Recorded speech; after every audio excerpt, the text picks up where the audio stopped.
everyone, and welcome to Thorough Newspaper Analysis, which is presented to you by Losico. So, today we'll be discussing three articles. Two of them are from the Hindu, and one is from the Indian Express. The first article from the Hindu is Responsible Artificial Intelligence, the Need for Ethical Guardrails. In this article, the author says about the various benefits that are attached with bringing in and ushering in the artificial intelligence systems, but also highlights that how and in what way need to regulate it so that an ethical guarding is there and it does not destroy the complete setup. The second article, A Robust Economic Relationship, talks at length about the relationship development that has taken place between India and the United States of America and what are the prospects that the two countries share in the coming future. And thirdly, which we have from the Indian Express, is A Hidden Pandemic, which talks about the problem of single-use plastic and in what way can we be dealing with this. So before we move further, let's have a look at Project Maverick, which is Losico's CLAT prep course. So if you are preparing or anybody in your known is preparing for CLAT 2021 or 22, you can definitely have a look at this course, and it's as very much nominal, just for 100 rupees. So you can definitely enroll yourself for this course. The link to this is available in the description box below. Also, an important announcement for all of you that from the coming week, from the next Monday, thorough newspaper analysis for both Hindi and English would not be available on this main Law Seco channel, and thus they will be completely diverted to Law Seco Judiciary Test Prep channel and the CLAT Prep channel. And for the Hindi one, you can subscribe to the Hindi channel. The link to all these three channels are available in the description box below. Please make sure that you're not only subscribing them, but also you are hitting the bell icon in order to have the notifications in the first place. With this, let's see what is the multiple choice question from yesterday's discussion. Project Rehab is an initiative of, your options are Khadi and Village Industries Commission, Government of Maharashtra, Ministry of Environment and Forests, or none of the above. This is the descriptive question for the day. What is single-use plastic? Discuss the challenges and the ways to deal with it. With this, let's start our discussion for the first article, which talks about having responsible artificial intelligence. Firstly, before we start into this discussion, let me tell you as to what do we mean by the artificial intelligence. As the name itself is suggesting, it means that the intelligence which is beyond the human mind, the intelligence which comes from somewhere else than a normal human mind. So basically, when any kind of technology, software, machine, robotics, etc., have the intelligence which is almost like the intelligence that the human brain has, it is called as the artificial intelligence. For example, these days, various robots, various softwares make use of artificial intelligence and try to make lives of humans easier. A very easy example of this before we start the discussion is, like for example, you're looking for a good pair of shoes and you're searching it online to buy. But somehow you end your search and then you start using any other kind of social media platforms, say Instagram, Facebook, etc. You would notice that automatically the news feeds or the advertisements on these particular social media platforms are related to your searches which you had earlier made on other platforms, let's say maybe on Snapdeal, Myntra, or Amazon, Flipkart, etc. So this is how the in artificial intelligence works, wherein it understands and it optimizes as to what a particular person is searching, what that particular person is looking for, what is his particular nature, and thus, keeping in mind his specific demands or specific needs, it makes sure that it is catering to all these needs, and thus it makes sure that it is again and again showing the same kind of results over various different social media platforms. So that is what we know as the artificial intelligence. Now let's understand what this particular article is saying in this direction. So recently, Niti Aayog released its Responsible Artificial Intelligence for All strategy. So what's the name of the strategy? It is Responsible AI for All strategy, recognizing the need to establish multi-stakeholder governance structures and ensure the dividends are fair, inclusive, and just. Now, when we talk about artificial intelligence and having responsible artificial intelligence for all in the country, one fact that we cannot be ignoring here is the very problem we are facing of the digital divide. Now, when we talk about the digital divide, there already exists a significant gap between the kinds of population that we have, wherein on one side, the population has good access to smart devices and internet, while on the other, the people are not even educated enough about these basics of internet and smart devices.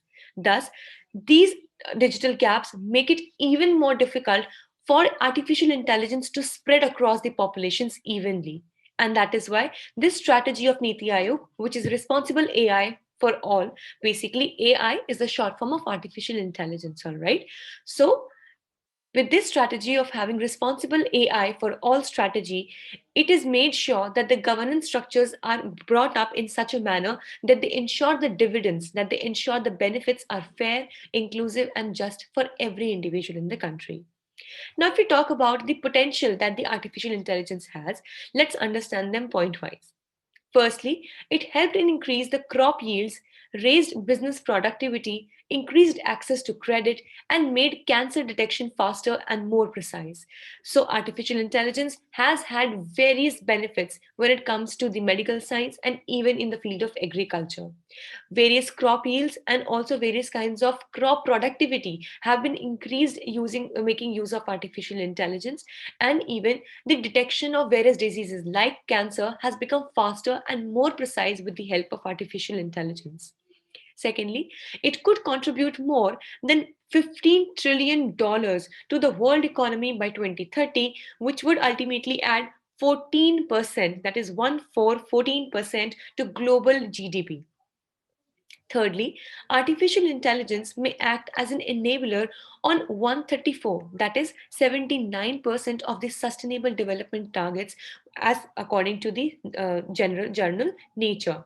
So as we know that we have in total 17 goals, the 17 sustainable development goals which were brought up by the United Nations General Assembly. So it says that if at all we are able to make effective use of the artificial intelligence, 79% of these SDGs can be fulfilled by making use of artificial intelligence. But it is not that it is all shimmery and all gold that is attached with the AI's potential.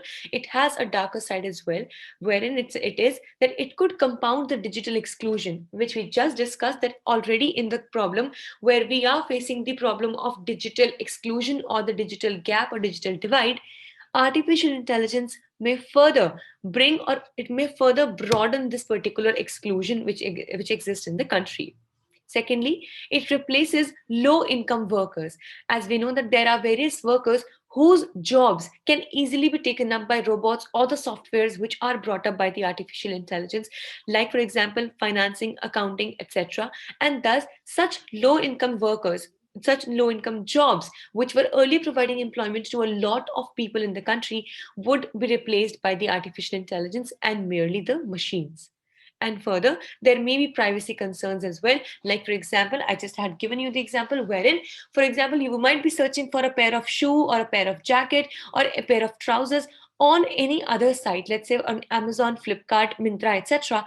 But still, the search was able to be taken up by any other kind of the digital platform or maybe social media platform, and thus it was brought in while you were surfing on some particular other social media as well. That is why there are high concerns of privacy as well, and specifically if we talk about India, wherein we do not even have a specific personal data protection bill, these are of even more concern. So we should make efforts for ensuring a responsible artificial intelligence. We should have ethical guardrails to prevent, firstly, widening of the social and economic skills and amplifying the innate biases. Also, both the government and the artificial intelligence technology companies should solve the challenges through self regulation. And we should be developing broad based ethical principles, cultures, and codes of conduct. Also, according to United Nations Secretary General's roadmap on digital cooperation, there is a need for multi stakeholder efforts on global cooperation so that the artificial intelligence is trustworthy, human rights based, safe, sustainable, and also peaceful.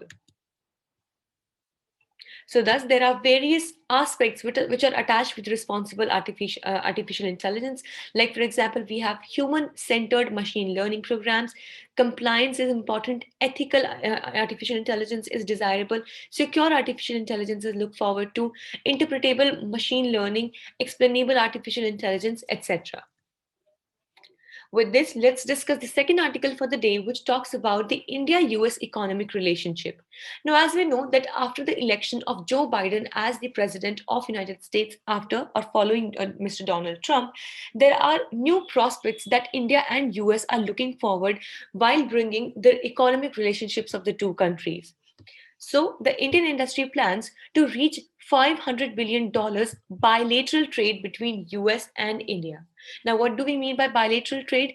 Simply, when there is any kind of relationship between two companies, two countries, two sides of any area. So, that would be a bilateral relationship. Thus, even India and US are looking forward to a $500 billion worth of bilateral trade between themselves. And to achieve this by 2036, the CAGR needed is 11.9% per year.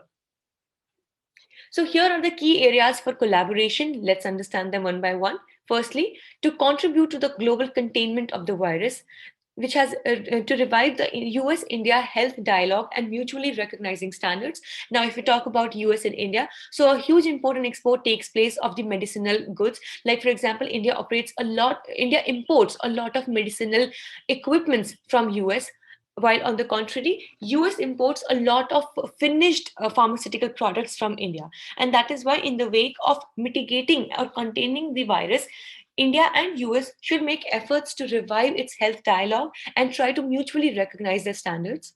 Secondly, to strengthen the macro trade architecture with a broad trade agreement. So, India US Trade Policy Forum meetings can be revived and restore the GSP, which is the Generalized System of Preferences, which India was earlier enjoying, but in the previous year it was taken away by the United States state trade representative, and thus a lot of Indian goods which were earlier given a lot of concession in terms of the duties were now removed from the list. And that is why, if at all a good negotiation takes place, so India can be put back into the list of Generalized System of Preferences and enjoy various concessions in the customs when the goods are imported from India into the US.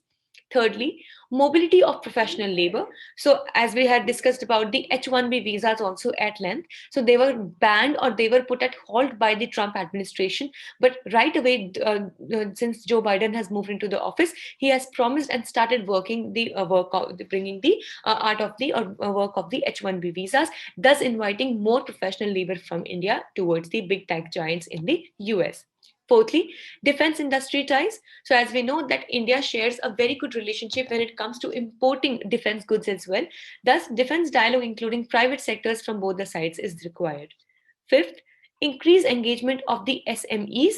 So, here we need to know about the small and medium enterprises. Sixthly, clean energy and climate change. Seventh, digital economy partnerships, and others like research and development, agriculture, and technology. Thus, in the coming future, there comes a very golden and bright relationship between these two countries if at all we are able to furnish and flourish about these eight above mentioned points.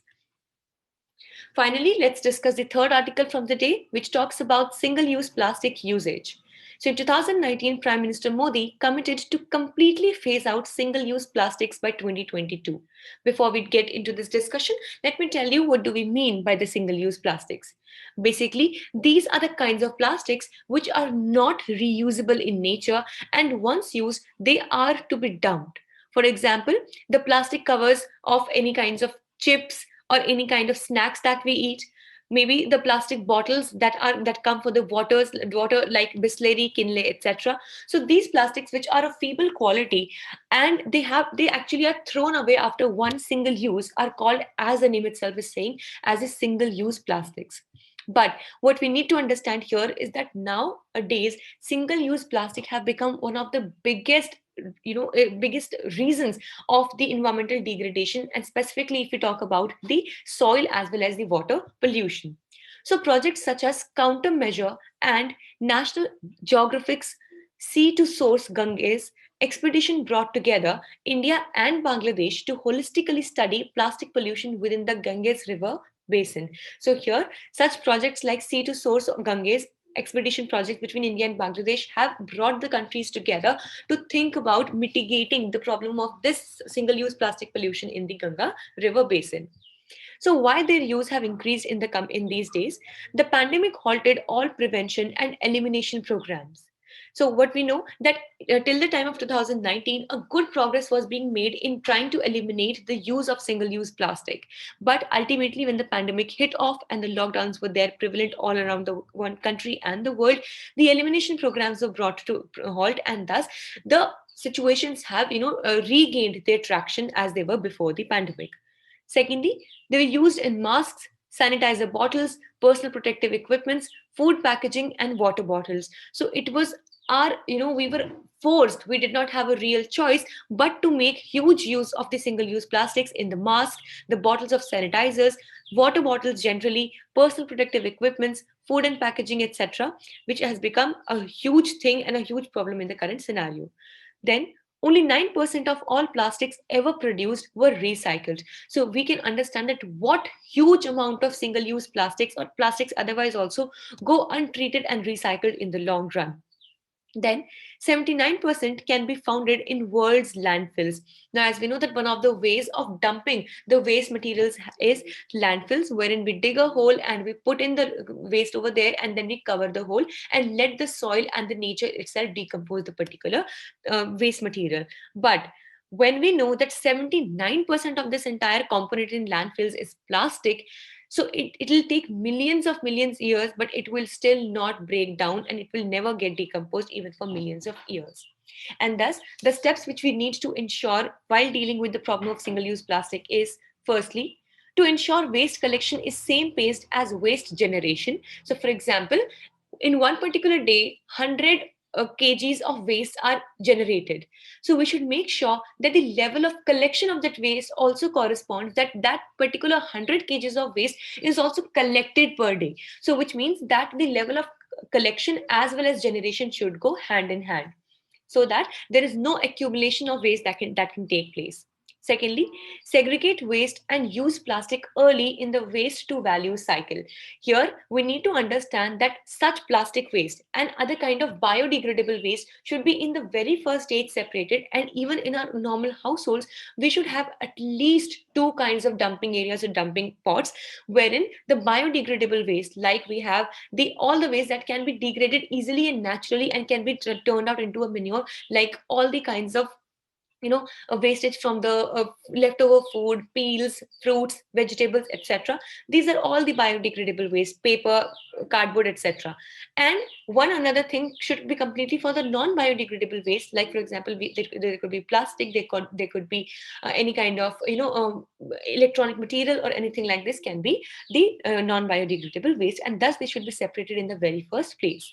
Thirdly, encourage environmentally friendly alternatives to single use plastics and develop alternatives where they do not exist. A very good example, classic example of this, I would like to give you of the normal water bottles, the plastic water bottles which we have, like for example for Bisleri and Kinley. So even recently, a lot of plastic, the single-use plastic, is generated due to these particular bottles. But the problem, due to which these cannot be replaced by any other thing like with glass or etc., was that firstly the cost effectiveness has to be kept in mind. Secondly, the bottles get transported from one area to the other, and thus glass will definitely not be a feasible product. If at all we take any other product, we need it to be transparent, because according to the Bureau of Indian Standards, approximately 80 to 85% of the water or the water bottle should be transparent. Only then it stands on the standards of being sold out to the people, and only then it is considered to be as potable. Thus, it is not easy to find such alternatives, and thus regular research and development should take place in this field so that we can come with effective alternatives within the stipulated time. And fourthly, consider plastic pollution as a society wide problem. And we should understand that, like any other problem, like air pollution, we should be taking plastic pollution as a severe one as well. So, we are done for the day. We hope it was a good session for you all. Thank you so much for staying tuned with Loss Eco. Thank you.